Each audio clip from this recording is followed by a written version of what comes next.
All right, you guys ready? Yeah. 3, 2, 1, action!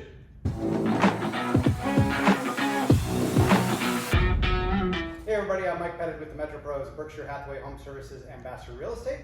Welcome to our podcast, LMAO, Let's Make an Offer. I've got John Estabrook here from Option Mortgage. As always, John, it's good to see you. It's great to be here. Great to be seen, right? It is. Hey, it's better than being viewed. That's what Doug always says. I like that. It's great to be seen rather than viewed. If you're being viewed, Yeah, people are judging you. no. If you're being viewed, Rachel's in the background looking at me like I'm insane. If you're Yeah. being viewed, you're dead in a coffin. Oh, So you're that being viewed makes sense. versus seen. Yeah. That's just my little excitement for the morning. We also have Kamie here from the Metro Pros team. So Kamie, Hey. thank you for joining us. Yeah, for sure. Kamie's got a lot of experience and is a great agent. Let's talk about your background, Kamie, and how long you've been licensed and what you've done. Okay, well, I got licensed in 2003, late 2003, and then started the business January 1st of 04. So we're going on 20 years now, and all of that time I have really done a lot of new construction along with residential real estate. So been in a few different brokerages and worked for a builder for about 13 years. Also had my own construction company, so just a variety of things. Been multiple aspects of real Yeah. estate and can help people. And I know you've worked with a lot of clients over the years and get referral business and everything from them. So you've done a great job in building your business, and it's how you treat people is why you get referrals and repeat business. Exactly. Yeah. That's the most fun part of the job to me, is just becoming friends with my clients, and I've become very good friends and close friends with my buyers who become clients, then become my best friends. So that is it's such a great thing to see that all come together, and then know that they like me as a Long-lasting person. relationships. Yeah.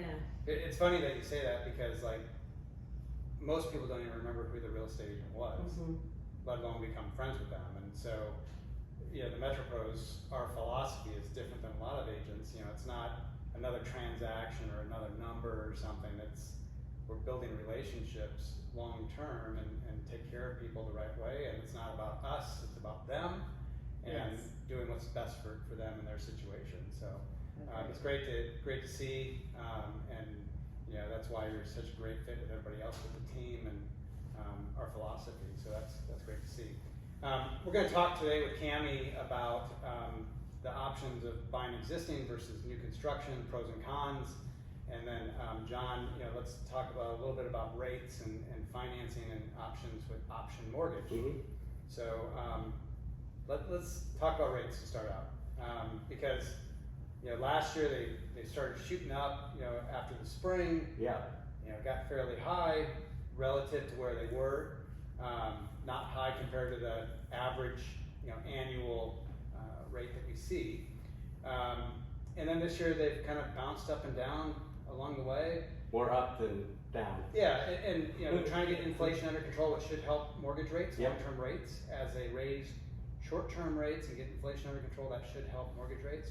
Sure. We're not seeing that yet. No, not yet. We'll see after this report on Wednesday what happens with that. But if it gets down below 3% for one of the reports, then rates should improve, and the Feds won't have to do another interest rate hike. But that's still on the agenda to do another interest rate hike this year. I find it really interesting. Like the jobs report came out, and mortgage rates shot up. Yep. Because the jobs report, because we had too many jobs. Yeah, they were expecting 225, and it came in at 500,000.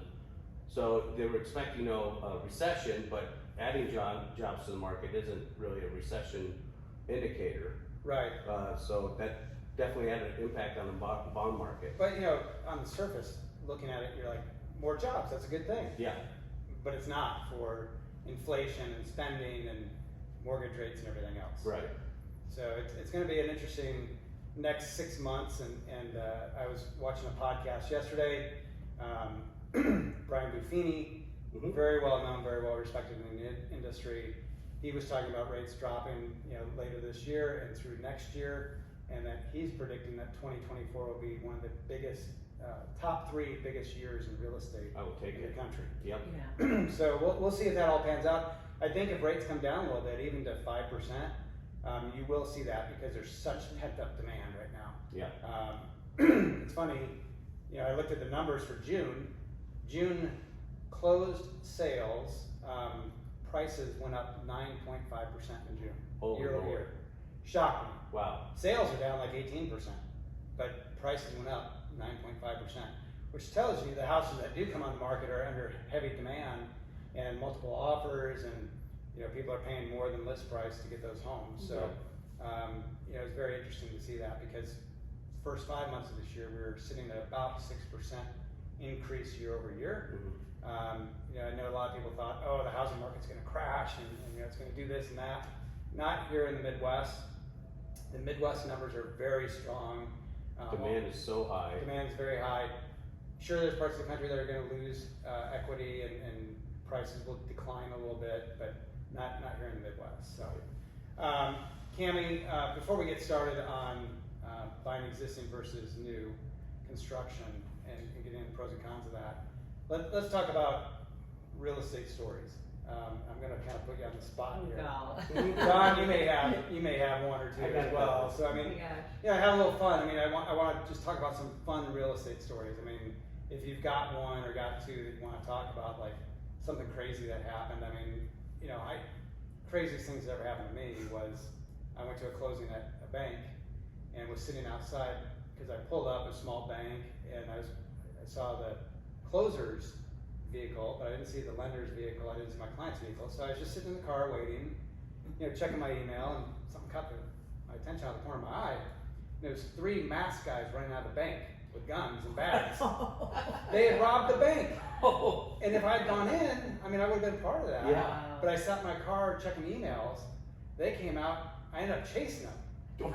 I got 911 on the phone. I'm chasing them through the neighborhoods. We ended up on Maple, 156 Maple. I'm driving on the shoulder. It was insane. Did they catch him? They caught him, yeah. Oh. I chased them west and I lost them, and I found them again. I chased them east, and they were running red lights, and I'm laying on the horn going through red lights, and people are screaming at me and everything. It was crazy. But they caught him. And they got away from me. I went back to the bank, and everybody was outside, and the police are there, and the FBI, and I go up to my clients and they're like, the bank was robbed. And I said, yeah, I know. And he goes, has this ever happened to you before? No, it has not. I said, I was out chasing them. And so the police are talking to me, and one officer starts laughing because he's on his radio. And he starts laughing. I said, what's so funny? He goes, the dog caught one of them. Oh my and then the dog caught another one. And so, they caught all 3 guys, and I don't know what happened after that, but I don't think we'll top that. I just was thinking that in my head. I'll never top that story. No, not even close. The lender and the title person and myself went over to the client's house at 8:30 that night because it took so long to get. Nobody could leave the bank who was in there. Oh man! So we went over at 8:30 at night and closed the deal. Wow. For them. So that's my craziest real estate story. Beat that, John Estabrook. Yeah.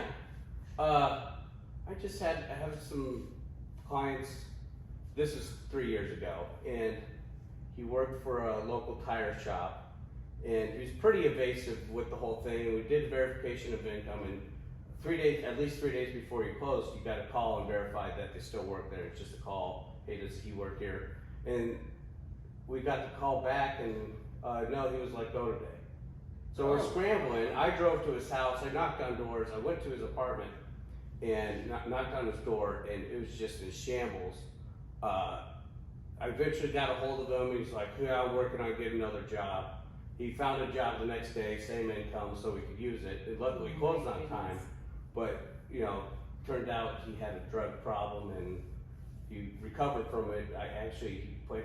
His son played on my son's baseball team, so we caught up a little bit. He said that was a rough part of my life, but he still lives in the house, and everything's pretty good. Wow. Yeah. Don't get fired from your job right before. Please closing. don't. Don't buy a car. I have a couple times where someone ends up, like, they come in, like, I quit my job and da-da-da, and I'm like, whoa, wait, we're gonna close in, you know, whatever it is, a month or so, and. You know, my sister did that to John. Oh. Quit like a week and a half before That's right. closing. Wow. Yeah. That's not a good idea, Kathy. Yeah. I didn't bring her up. I shouldn't mention names. Kathy's a fictitious name.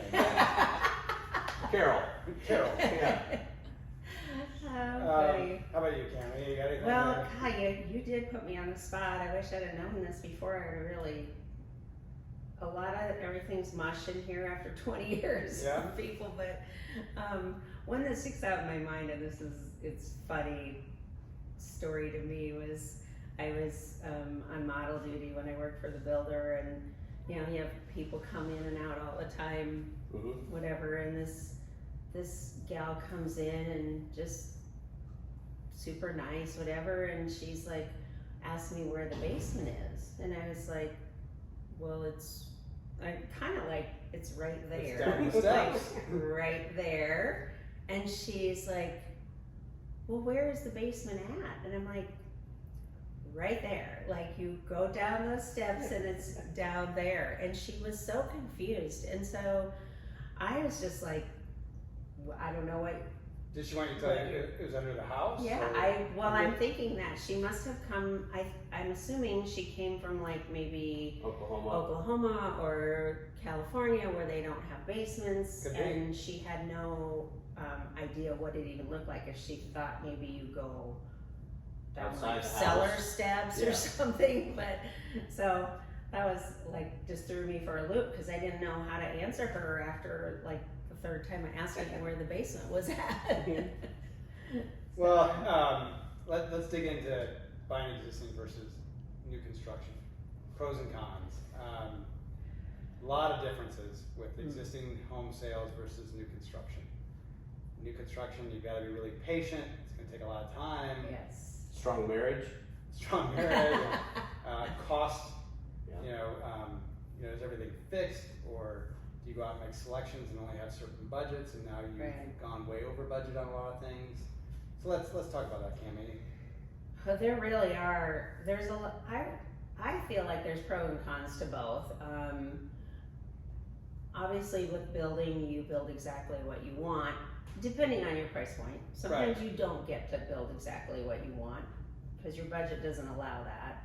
I mean, I want $1 million house, but if my budget's only $500,000, I can't get $1 million stuff. And I mean, most people understand that, but it's just the fact that typically you're picking, even if you're a first-time buyer, you're purchasing that house that you want, that plan that you want, maybe not necessarily on the perfect lot, but you're choosing that house, where existing, sometimes you just get what you get.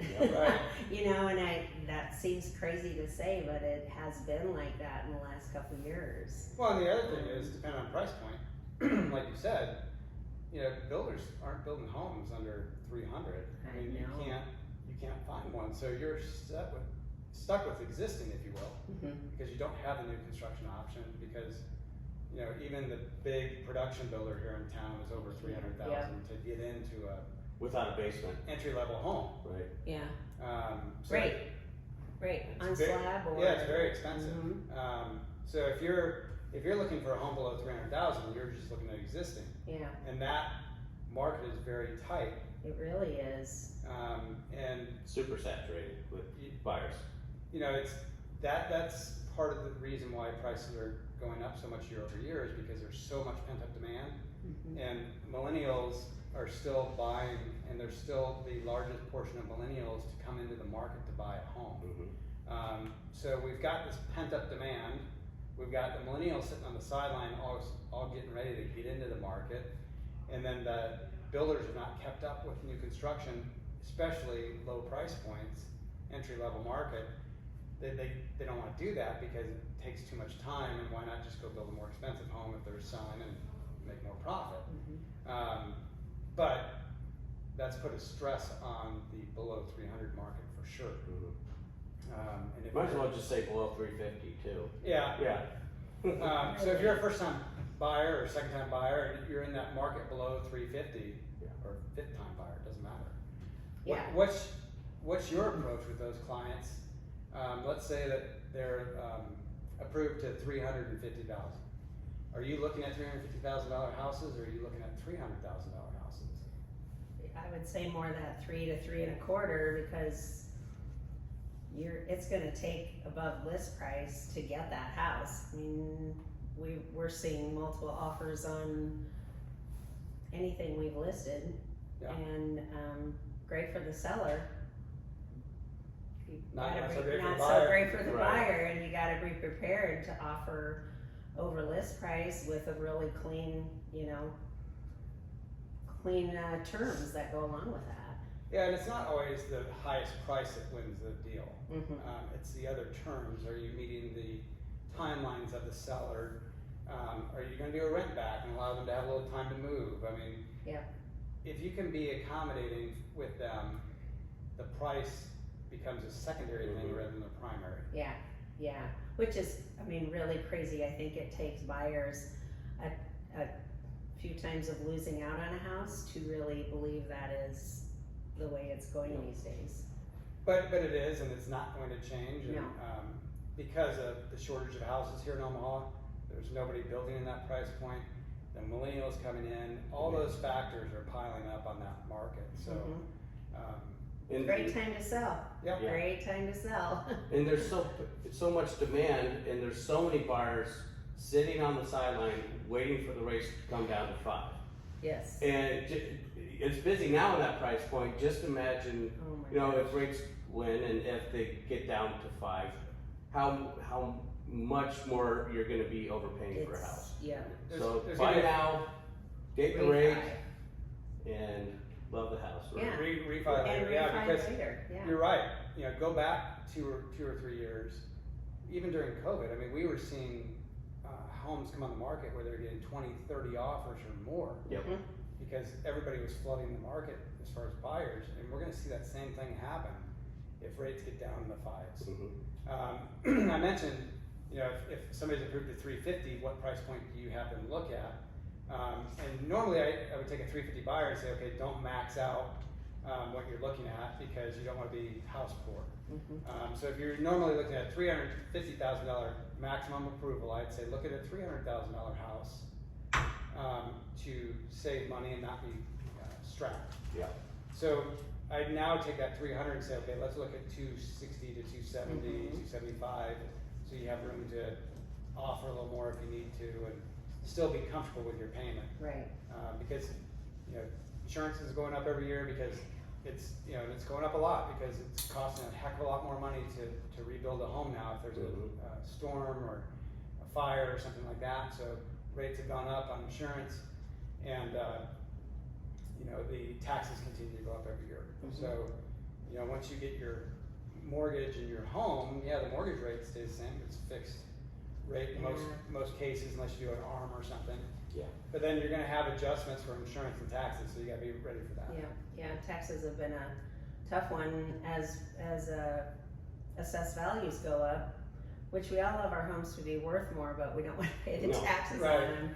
It's a double-edged sword there. What about the property taxes for new construction versus existing?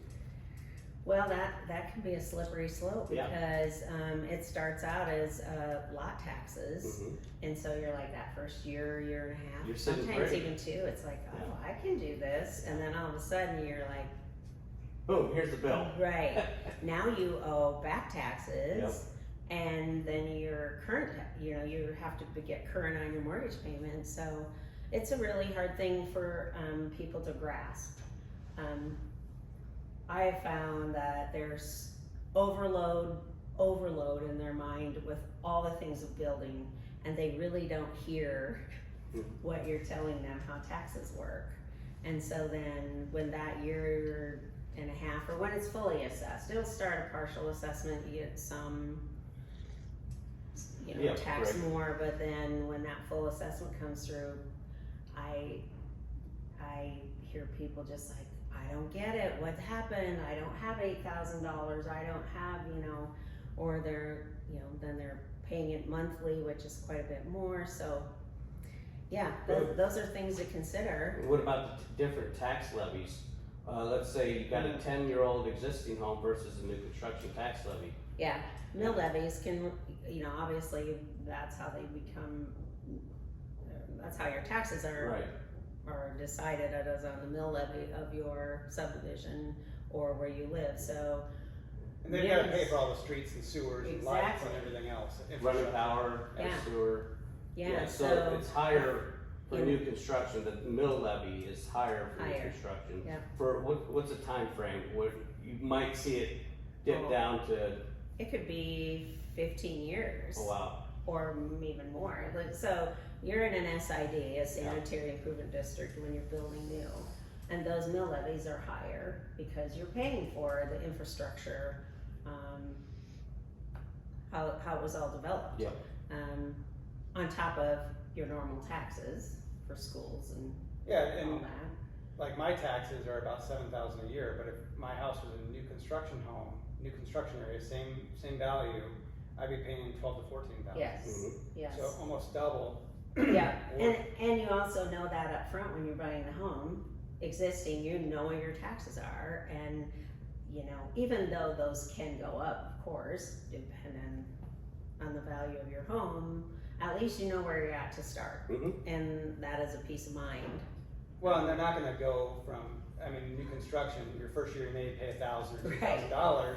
Yeah. And then when they're fully assessed, now all of a sudden you're paying a $12,000 tax bill. Yes. So you're not seeing a $10,000 jump in taxes Exactly. from existing like you would in new construction. Yeah. So Yeah. it's something to keep in mind and be aware of so that you're prepared to make that payment. So what I normally do when I have somebody looking at new construction, I look at the current tax levy of the new build, what the lot's being assessed at basically, but I'll take the purchase price and multiply it times 85% of that purchase price value. To get to the assessed. Yep. Times the mill. Yeah, and I'm gotta be completely upfront with people, like, this will be your payment at some point. I just wanna give you a heads up, and I have to use that to qualify people. Yeah. You know, if I assessed or, gave them approval amount of 500,000 without those taxes in there, and, you know, you get to the finish line and, okay, your debt to income ratio was at 40, but then you added in a $900 a month property tax payment, your debt to income might go to 55 and the deal is dead. Yeah. So, I like to be upfront with people like, about that. Yeah. It is a reality that sometimes they just, until it actually happens to them, it's hard for them to wrap their brain around. So let's talk a little bit more about some of the pros and cons of new construction. Obviously, an existing home you could buy, get into in a month, 45 days. Yeah. New construction is going to be much different. I'm seeing and hearing build times anywhere from 9 months to 18 months. Still a big spread depending on what you're building, what price point, everything else.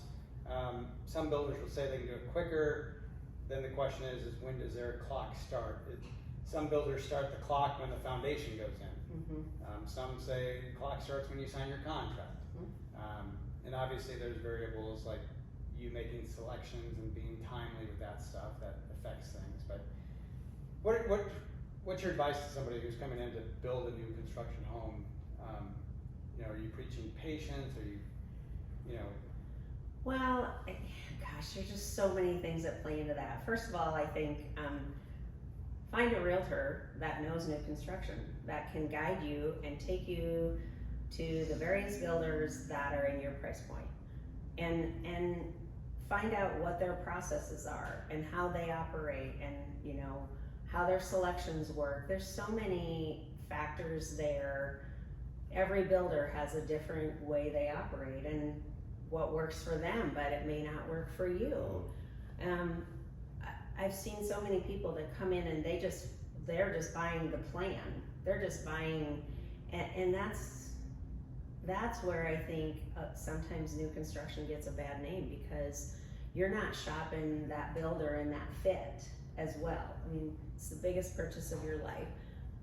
Become educated and within your price point, and let the people that know what they're doing help you with that.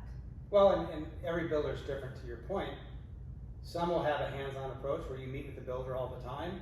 Some you'll never meet the builder. Absolutely. You know, what do you want your experience to be like? And if you have somebody who's very qualified and educated in the new construction market like Kamie is, Yep. she can help you find that right builder that's a good fit, not just the plan, but who's the best fit to work with and how do I accommodate that? Yeah. And I think that's, you know, such an important part of it. I feel like that, and I feel like if you don't have a good rapport with your realtor that's representing you, I mean, you gotta click. I think it makes the process really fun, and it should be fun. That's the one thing that I love about it, seeing it all come together, and when they're done, they're so happy with, it's in the price point that they wanted, they're never in the dark, like, those are things that are important, and when I purchased a lot with my wife, we're non-builder attached, so I approached Kamie and I said, you know, in this price range, who should we talk to? And she had just a list. She's like, these are who I would go to, and these who I would stay away from at all costs. I was like, oh, that's a good start. There we go. well, it's You know everyone. well, You know everyone. it's just, I guess I've done it for a long time, and so if it were me or my family, my kids, this is what I would do. And I've said that to people that walk in the door. I'm like, if it were my kids, I would tell you this. Like, Yeah. I'm not here to, again, it's what you give out, what comes back to you, and I never want to steer anybody wrong. If this builder's not a good fit, or the builder that I worked with at the time, if that wasn't a good fit, then I'd be like, well, maybe you should look at this one, and I know this person who works for them, so I try and hook them up, you know. Well, and someone like Kamie will be able to tell you, like, you walk into a model and you see the model home, see all the decorations and everything else and what they have in it, and you're like, that's what I'm getting. No, you're not. You're not getting the model. Yeah. And somebody with the education and knowledge like Kamie can help you through that process and understand what you are getting and what you aren't getting. And that's huge, because you can be really disappointed down the road if you don't understand it completely. Right, yeah. Never assume. Never assume anything. Never There's assume. never a bad question or a dumb question. Ask Right. questions after question after question. Right. Make sure Yeah. you understand everything. Yeah. You can always stop by the metropros.com, check out our website. You can see our agents there, see their bios, and have them help you out. Connect with Kamie or anybody else on the MetroPros team. Before we go, we like to do this thing at the end of each podcast where the agent that's here with us each week, John, they do their signature dance move. So Kamie, please. It's cartwheels. It's cartwheels. Oh no. Sprinkler. No, the last time I did a cartwheel, I pulled a hamstring and paid for it for 6 solid months. So we won't do the cartwheel. No, but no. Do you want me to move the microphone so you have room? I think I'm good. I haven't practiced yet, so. All right, I And guess. it's, I guess Oh, we'll wait. yeah, it's so not time's even up, 10, isn't it? so yeah, Yeah. We'll wait. The We'll wait and clock try to is get somebody ticking. else to do it for us. There we go. Thanks for listening again. We hope you enjoyed it, and let us know what you want to hear as far as subjects and topics, and we'd be happy to help out with that. Talk to y'all soon.